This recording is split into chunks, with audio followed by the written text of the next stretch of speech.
আচ্ছা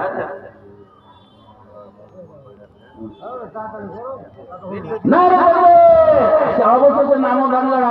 আমার বেটি আসিয়া বেগম এক বস্তা সিমেন্ট দিয়ে ইসু হাজির মেয়ে এক বস্তা আর মাছ দুটা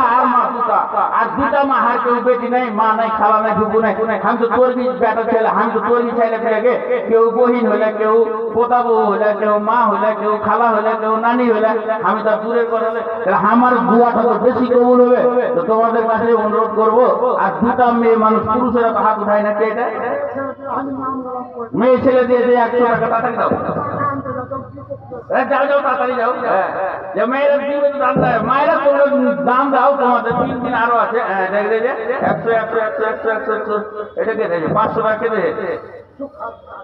সুখা চাচি কোন সুখারি ভাই বহু 500 টাকা মাশাআল্লাহ না হ্যাঁ 800 টাকা সুবহানাল্লাহ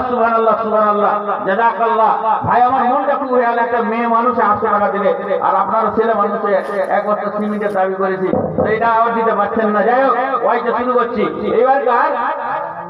লে মামু লে টাকা দিবি নাকি টাকা দিবি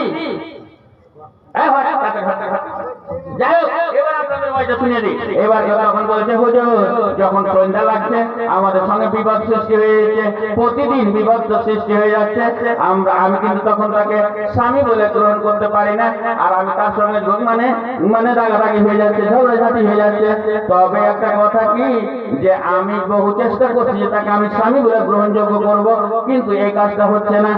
এই জন্য আমাদের মধ্যে ঝগড়াঝাটি হচ্ছে তখন বলছে শোনো তোমাকে একটা কথা বলছে বাবারে সোনা মানিক আল্লাহ নবীকে যে ভালোবাসবে আল্লাহ তাকে ভালোবাসবে আল্লাহ পাক রব্বুল আলামিন হযরত আলীর মাথাতে কত বুদ্ধি দিয়ে দিলেন সেই সময় ঝগড়াটা কেন হচ্ছে খুঁজে বের করছে এই জন্য দয়া রাসূল মুস্তাফা করুন সাল্লাল্লাহু তাআলা আলাইহি সাল্লাম পরিষ্কার ভাষায় বলছেন কি আনা মাদিনাতুল ইলম ওয়া আলী বাবুহা আমি হচ্ছি জ্ঞানের রাজ্য আমার আলী হচ্ছে তার দরওয়াজা আমি হচ্ছি মদি জ্ঞানের রাজ্য আমার মধ্যে জ্ঞানের ভান্ডার আছে তার মানে কপাট হচ্ছে কি আমার আলী হযরত আলী কারামুল্লাহ বলছেন মা তুমি এবার সত্য কথা বলো আমার সামনে বলে কি সত্য কথা বলবো হুজুর বলছে তুমি যখন